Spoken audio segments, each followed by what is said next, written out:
O próximo convidado de hoje é Joaquim Canumba, ele que é escritor, e hoje está aqui connosco para nos falar sobre os impactos da pandemia na economia africana e também do papel das ONGs. Joaquim, muito bem-vindo ao nosso programa, tudo bem? Obrigado. Bem-vindo de volta, não é? Exatamente. Obrigado e boa tarde, RTP África. Agradeço mais uma vez o convite. E desta vez, pronto, sempre como escritor, mas para falar muito mais de economia, pronto, que é uma área que é a tua área, não é? A área que tu dominas e que um tema muito, muito importante, porque é importante também percebermos e relembrarmos que a economia africana já vivia uma pandemia quase que, não é? Quase que, como é que eu posso dizer? Permanente, não é? A economia africana sempre teve os seus altos e baixos, mas de certa forma também muito baixos. E agora, com essa questão da pandemia que já estamos a viver há um ano, veio destapar algumas cortinas, vai revelar ainda mais a poeira que é a questão da economia africana. Portanto, no teu ponto de vista, em que condições é que a pandemia encontrou a economia africana? Ponto. Muito obrigado pela questão. Mas antes de responder, eu gostava de fazer aqui levantar aqui uma questão muito importante. Portanto, foi eleita esta semana, portanto, a doutora Ngozi Oyala para o cargo da Organização Mundial do Comércio. Portanto, estamos de parabéns aos africanos. Exato. E também está de parabéns à mulher africana do ponto de vista da representatividade. Porque primeiro é uma mulher, depois é africana. Portanto, e nós sabemos que tanto a história, né, foi nos mostrando que a mulher foi tida como, primeiro, atrás de um homem e depois a mulher africana detrás de uma mulher branca. Portanto, hoje isso vai se destruindo, porque Exatamente. a mulher africana vai cada vez mais ganhando representatividade. Então estamos de parabéns duas vezes. Primeiro porque é a nossa mulher africana que está lá, é um dos órgãos, o maior órgão de comércio internacional, que é a Organização Mundial do Comércio. Depois também é uma africana, portanto estamos de parabéns do ponto de vista da representatividade. Em relação à economia africana, portanto, permita-me olhar para o cenário histórico. Portanto, a pandemia começou, por exemplo, né? Começou em novembro de 2020, 2019. 19, portanto, e chegou em África em finais de fevereiro de 2020. Portanto, começou. O primeiro caso foi detectado no Egito e depois na Nigéria. Portanto, depois o vírus foi se alastrando por toda a África. E a Ana já disse muito bem que a África já vive alguns problemas. Portanto, nós problemas é como se fosse uma escala. Nós já nascemos a conhecer esses problemas, não é? Portanto, são muitos anos do mesmo problema, portanto, exato. Não só a nível do sistema sanitário, como por exemplo estamos a falar de ébola, de malária, da diarreia. Ainda temos a cólera, ainda temos... A cólera, portanto, exato. Depois tem o processo político, que é a colonização, as instabilidades políticas. Portanto, a África tem muitos problemas. Exato. E a corrupção também podes falar, não temos problemas. E infelizmente é um continente muito marcado também pela corrupção. Exatamente, portanto, esses problemas que a África já tem vivido, portanto, fizeram com que hoje, com o surgimento da pandemia, tanto a classe econômica, a classe acadêmica, a classe política e social também, pudesse fazer uma previsão da pandemia em África muito abrangente. Tanto falava-se que o sistema sanitário da África, o sistema de saúde da África entraria em colapso com a pandemia, mas isso não aconteceu. Por quê? Porque a África, portanto, apesar dos seus problemas, foi aprendendo com a experiência da Europa e da América, que com esta pandemia as ferramentas a utilizar eram fechar fronteiras, a começar, portanto, e a África fez isso de uma forma muito antecipada, por isso é que hoje a África é o continente que tem menores números positivos, menores números, porque tomamos decisões iguais às dos outros, com muito mais antecedência. Não sei se concordo muito contigo, Joaquim, porque há a questão também dos testes, não é? A África tem estado a testar muito menos a população. Não é? Então é um pouco também difícil chegar-se a essa conclusão claramente. Mas a verdade é que o que se conhece é que é dos continentes com menos número de contaminação. Certo, portanto, o teste é a última prova para sabermos se o cidadão está ou não doente. E pronto, isso realmente pode-se confirmar essas estatísticas. Exatamente. Não é? Primeiro percebe-se pelos sintomas, né? Eu não sei, não sou médico, portanto não vou dizer, não sei se é porque o nosso continente... Eu não tiveste Covid?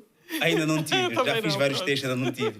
Não sei se é porque o nosso continente, portanto, tem um clima muito quente e dizem que o vírus não sobrevive muito a temperaturas elevadas, ainda bem. Exatamente. Não sei se é por essa questão, portanto, se calhar os médicos teriam melhores informações. Exato. Mas eu penso, enquanto economista, portanto, foi tomada a estratégia principal, que é de limitar a circulação de pessoas e bens. Exatamente. Mas agora, a África tem um problema que é ligado à indústria aeronáutica, também à existência de um corredor, de um tráfego aéreo a low cost. Por exemplo, aqui em Europa viaja-se de ponta a ponta, a baixos custos e com grande velocidade. Em África temos esse problema que não existe uma indústria aeronáutica, não existe uma circulação de bens e serviços, não existe uma companhia aérea de low cost. Portanto, é mais fácil viajar da África para a Europa do que entre nós. Exatamente. E isso fez também com que o nosso próprio problema nos salvasse dessa questão. Exato. É o meu ponto de vista. E tens de pedir visto, não é? Exatamente. Tu vives em Angola, país para a África do Sul, por exemplo, tens de pedir um visto. Ainda há aquele período de permissão ou não. Exatamente. Então, são vários fatores que vêm contribuir, então, para a redução destes números. Exatamente. Tem essa burocracia em viajar entre a África. É difícil, tanto para o angolano e para o Egito, uma burocracia que me leva mesmo a desistir. Exato. Aposto que pela Europa não. Portanto, existe essa livre circulação de pessoas e bens que também acelerou a dissipação do vírus. Claro. E nosso problema também nos salvou, eu penso. Parece sim, eu estou completamente de acordo contigo. Mas eu penso que é uma situação que... Porque se houvesse uma companhia de low cost em África, se nós viajássemos mais na África, dentro da África, exato, o vírus claramente teria maior velocidade de contágio entre os africanos. Exatamente. Aliás, basta ver a própria África do Sul, que recebe, se calhar, continua a receber mais estrangeiros. A África do Sul acabou por ser dos países da África com um número muito elevado de contaminação e agora com a nova estirpe também. Enfim, mas pronto, continuando. Sim, falou da África do Sul, por exemplo, a África do Sul é o grande motor da SADC, portanto, os países de desenvolvimento da África Austral, e a África do Sul é o grande motor. É um país com um clima também que equipara-se um bocadinho ao clima europeu, exato. Portanto, a África do Sul, porque foi o país mais fustigado? Porque é o país que tem mais link com o resto do mundo. Exatamente. E porque é o país que também, portanto, é mais rico do ponto de vista de produção interna. Portanto, é o país que produz, que distribui para a África e também de lá onde está o corredor de ligação entre a África e o resto do mundo. Portanto, exatamente. Veremos porque a África do Sul foi o país que representou mais casos. Até também devia ser, por exemplo, aqui a Casa Blanca, como que se chama? A Casa Blanca também, portanto, mas não acontece porque aquele é como se fosse um ponto de passagem, né? Portanto, mas na África do Sul, portanto, essas situações econômicas também, ou seja, o país quando é vulnerável à economia, portanto, para essa questão, teve tendência de apresentar maiores casos. Exatamente. E na questão do combate, já falamos que realmente, se calhar ficamos fora deste panorama de grandes números devido a estas questões todas, e ainda bem, porque olhando para a minha África, sinceramente, se os nossos números fossem elevados, eu digo muito sinceramente que a África não está preparada para combater grandes números. Portanto, eu acho que há forças superiores também a protegerem a África de certa forma. Mas e na questão do combate, Joaquim, no teu ponto de vista, muito ligado à economia também, a África, de que forma é que tem preparado? Hoje em dia fala-se e já se vê a questão da vacinação, muitos países já avançaram em massa. Portugal, por exemplo, já confirma números de casos que foram vacinados e já criaram a tão esperada e tão necessitada imunidade. Em África já temos este historial também do início da vacinação. A África está preparada para adquirir essas vacinas em grande número. E falo também de uma questão que é a União Africana. Aqui vê-se a União Europeia, não é? Que tem trabalhado arduamente em comprar as vacinas e distribuir para os seus países. Vai acontecer com a União Africana? A União Africana vai desempenhar esse papel de adquirir então as vacinas e distribuir para os diferentes países? Diferentes países, não, para os países que fazem parte desta União? Pois, a União Africana, eu olho para a União Africana como um escritório. Portanto, é um escritório, portanto, e eu acho que devia funcionar mais para campanhas, devia ir muito mais para a rua, né? Portanto, é como se fosse um ser que está lá no escritório à espera que os papéis chegam a si, ele assina e despache. Não é igual à União Europeia, que vai atrás dos problemas, portanto, que contacta, que contacta... Que está na prática, não é? Nós olhamos e vemos que a União Europeia realmente funciona. Exatamente, não é como a União Europeia que, como disse, que contacta para laboratórios e cientistas, que olha para os estudantes, para os universitários, como a solução dos problemas da sociedade. Exato. A nossa União Africana precisa primeiro olhar para as academias, para as universidades, para os laboratórios, como a solução de vários problemas.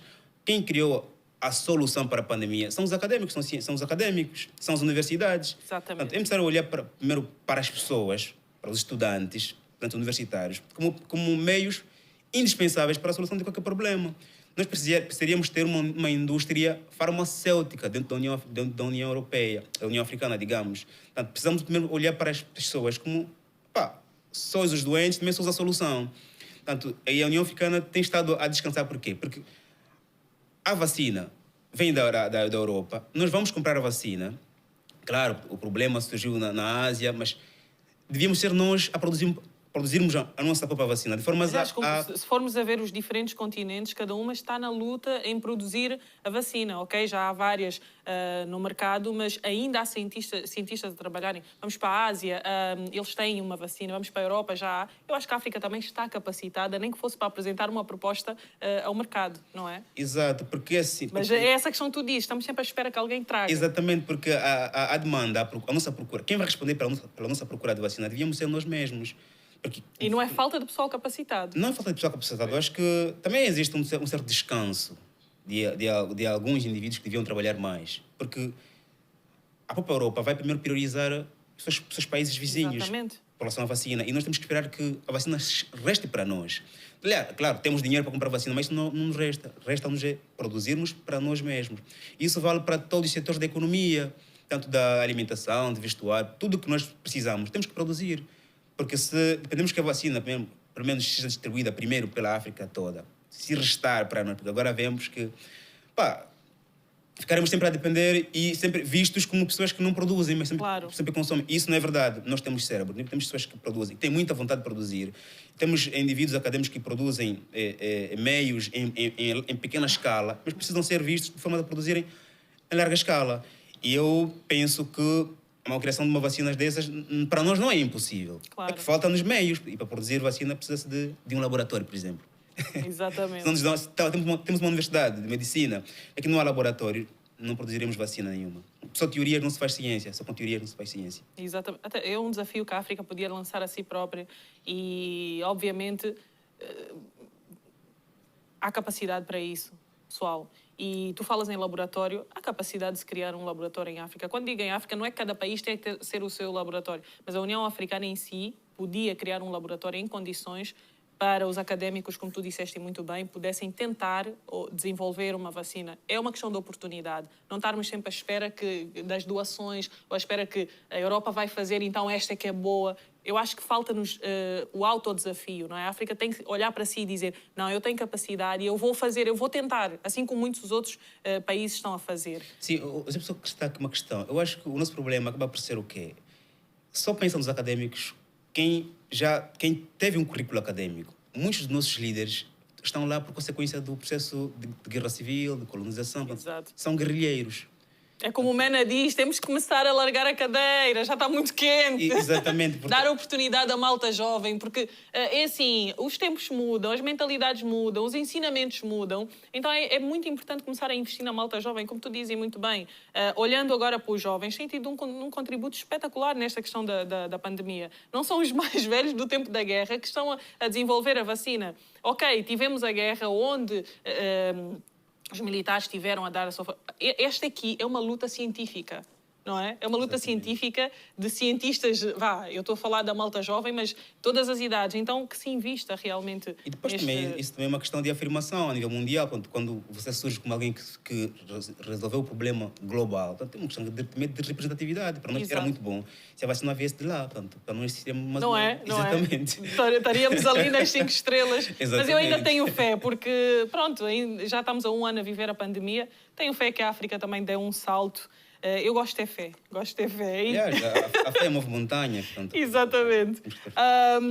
Estamos com pouco tempo, mas ainda temos 2 questões. Agora, de um modo geral, falando do impacto da pandemia na economia africana, que balanço é que fazes? Assim, é possível olhares e dizer, olha, tivemos uma queda de X e vai ser preciso pelo menos X anos para recuperar, para voltarmos ao que já estávamos, pelo menos? Pois, o nosso PIB geral, portanto, é consequência direta, ou seja, o nosso PIB, a nossa riqueza geral global africana é consequência da exportação de matéria-prima, a bruta, portanto, o que nós extraímos da terra e mandamos para o exterior. E com tudo fechado... Se quem nos compra não está a produzir, também não vendemos. Exatamente. Claramente, portanto, a pandemia não só teve impacto em economias europeias, africanas e americanas, temos também na nossa. E este problema trouxe várias lições para nós. Primeiro, para olharmos para nós mesmo, primeiro que a produção interna é importante. Nós precisamos não só extrair produto do subsolo, como também acabá-lo. Precisamos vender produto em estado acabado, porque com valor acrescentado, porque vendemos mais caro. E se não tiver quem nos compre no nível exterior, nós mesmos podemos consumir. Claro. Essa é a primeira lição que nos trouxe. Depois também a nível industrial. É triste, nós estamos a ver uma pandemia, mas dependermos do exterior para termos os géis, as máscaras. Nós produzimos gel, produzimos também máscara, mas o que nós produzimos não chega para a nossa população que é extensa. Exato. Portanto, essa é a segunda lição. Portanto, acho que a terceira lição é, a nível sanitário, percebeu-se que o rico nem sempre poderá ter possibilidade de curar-se no exterior, não é? Portanto, os ricos são, maioritariamente, os políticos, infelizmente. Exato. Ou então empresários que têm ligações que servem para os Estados. Exato. E vamos trazer essa lição daqui para... Haverá um dia em que a tua saúde terá mesmo de ser resolvida no teu país, lá onde tu estás. Portanto, é mais uma lição para nós, de forma a olharmos para o nosso sistema de saúde, que é obsoleto. Por isso é que a previsão que se fazia em relação à pandemia era que o nosso sistema de saúde ia colapsar, porque nós olhamos para os nossos hospitais gerais, não temos capacidade para... Não teríamos capacidade para isso. Pois exatamente. Não. Portanto, eu acho que primeiro trouxe para nós estas lições. Esperemos que as captemos e que aqui a curto prazo, digamos, possamos já começar a implementar. E a implementação começa agora, hoje, porque as crises sempre existiram e sempre existirão. Portanto, daqui a 5, 6 anos, poderá existir outra crise. Exatamente. E nós não saberemos qual será a causa, qual será o medicamento, porque as crises são como o Taleb chamava de... pânico do cisne negro. Portanto, são coisas que nunca aconteceram e para a nossa cabeça também nunca irão acontecer. Exato. São coisas que não passam pela nossa Ninguém cabeça. imagina. Quem um dia imaginou que viria de surgir uma pandemia igual a esta? Portanto, é um cisne negro, portanto, uma coisa que nós nunca pensámos. Mas nós sabemos, a priori, nós economistas e toda a sociedade geral, que as crises sempre existiram. E daqui a 10 anos, 5 anos, poderá existir outra. E precisamos já nos preparar para essa futura crise. Exatamente. Agora, passando um bocadinho para o papel das ONGs, que tem sido espetacular, têm feito um trabalho muito, muito importante, até porque imensas pessoas acabaram por ficar desempregadas, famílias neste momento que precisam de apoio e, olhando pelo menos para o panorama aqui em Portugal, o Estado, infelizmente também, se não recebe das contribuições e dos impostos que recebia regularmente, acaba por ter um problema interno também a nível financeiro. Qual é que tem sido o papel das ONGs? E falando nomeadamente do Fome Zero, que tu criaste e que inclusive já falamos aqui no Bem-vindos, qual é que tem sido o papel o vosso papel neste período tão caótico? Falar de ONGs para mim é muito regozijante porque, portanto, sou parte do processo. Claro. E as ONGs... E um projeto muito, muito bonito. Obrigado. Já agora estendo o convite à Nádia para ser nossa madrinha. Eu já tinha aceito, nunca falaram comigo. Sim, porque nós precisamos de pessoas que nos dão tempo, audiência. Por exemplo, a Nádia tem uma audiência enorme. Exato. Para nós é bom, porque com mais audiência conseguimos mais arrecadar fundos e ajudar as pessoas. Boas. Então, no final do programa, já falo com mais pormenor com a Nádia. Exato. As ONGs surgem são como se fosse um conforto das desigualdades. Surgem para reduzir desigualdades. Uhum. As maiores ONGs a nível do mundo, como a UNICEF, a Save the Children, a Cruz Vermelha, portanto, estas surgiram também com esses objetivos de reduzir o sofrimento das minorias. Exato. Claramente, hoje existem ONGs por várias causas, outra contra o racismo, LGBT, portanto, diferenciação. Cada ONG surge com vista a resolver um problema, uma desigualdade. Ou seja, portanto, e hoje, com essa situação que estamos a viver, começam a ter um valor, uma importância relevante, importante. Mas agora, o meu problema é o seguinte, portanto, também muitas pessoas, por falta de informação, têm ainda um receio em confiar nas ONGs que surgem hoje, agora, porque também sabemos muito bem que existem muitas ONGs aproveitadoras. Exatamente. Que usam... Tem um historial, não há provas, como é que a pessoa vai... Nós, por exemplo, fomos a Angola, se existimos há um ano, dificilmente as pessoas poderão dar-nos 5 euros, 5 mil kwanzas, porque não nos conhecem. Okay? Até que vão para a nossa página, vêm no nosso trabalho, vai demorar tempo. O que acontece é que as grandes ONGs, essa que eu citei há um bocadinho, que também surgiram por estas causas mesmo, realizam um trabalho muito virado para si próprios. Por exemplo, nós como Angola, temos uma frase que diz: lá onde estiveres, ajude alguém, alimente alguém. Você não precisa ter conosco. Claro. A primeira pessoa a ajudar é o seu marido, os seus filhos, os seus vizinhos, depois o resto do mundo. Então, começa você em casa. E as grandes ONGs, que muitas delas ganharam muito dinheiro com o nome da África, por exemplo, promovendo imagens de pessoas, de crianças desnutridas e não só, procuram arrecadar fundos para ajudar essas pessoas, claro, mas não têm, aqui quero já chamar a responsabilidade dessas ONGs, não realizam um trabalho do tipo de promover a solidariedade entre os povos. Exato. Por exemplo, uma Unicef, uma Cruz Vermelha, uma Save the Children, e dizer assim, para vocês africanos têm problemas, mas também vocês podem ajudar-vos. Claro. Como? Ou seja, também promover entre os países, as comunidades, a solidariedade entre ou seja, nós não vamos vos ajudar o resto da vida. Sempre ajuda do exatamente. fora, Vocês quando também podem. As ONGs podem promover formação, por isso é que nós, como dizer Angola, promovemos a educação, assistência jurídica, assistência psicológica, damos alimentação, portanto, temos projetos grandiosos de amanhã construirmos um centro de investigação e de formação, portanto, são ambições nossas. Porque eu acho que as ONGs surgem para resolver um problema e depois criar uma crosta de forma a que esse problema não continue. Claro. Porque as ONGs não devem ter orgulho de existirem, porque nós existimos, porque existem problemas graves, falta de fome. Eu não tenho orgulho de ser um coordenador da Fome Zero Angola, porque quer dizer, aqui em Angola existe fome. Existe, exato. E fome é alguma coisa que alegra alguém. Eu quero que daqui a 5, 6 anos nós deixemos de existir com esse objetivo de combater a fome, mas sim tenhamos outros objetivos. Portanto, e algumas ONGs nisso pensam diferente. Mas, Joaquim, olha, nosso tempo acabou mesmo.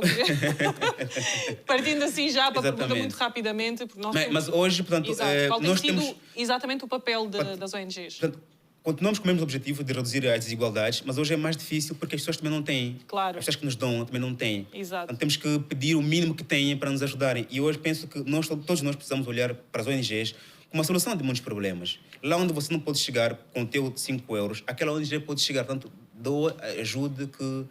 Não há coisa melhor do que fazer alguém subir. E marca a diferença. Às vezes achamos sempre que é pouco, mas o pouco para muitos é muito. Então não fique com preconceito. Eu só tenho 1 quilo de arroz. Esse 1 quilo de arroz faz a diferença na vida de alguém. Mas eu só tenho roupa usada. Faz diferença na vida de alguém. O importante é começar, ok? O pouco para si é muito para mim. Exatamente.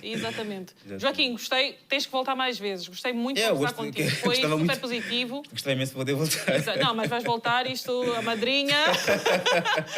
Não, vamos.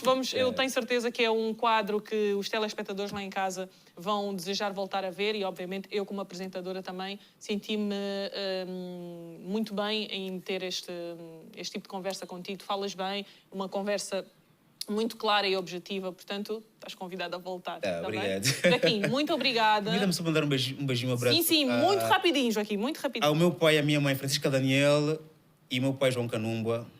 Love you. Love you. Sim, senhora. Bom filho. Primeiro dizer um mundo. Amém do Cusole. Amém do Cusole. Sim, senhora. Joaquim, agora sim. Muito obrigada e até uma próxima oportunidade. Obrigado. Obrigada. E vamos agora para um curtíssimo intervalo, mas não saiam daí porque eu regresso logo a seguir.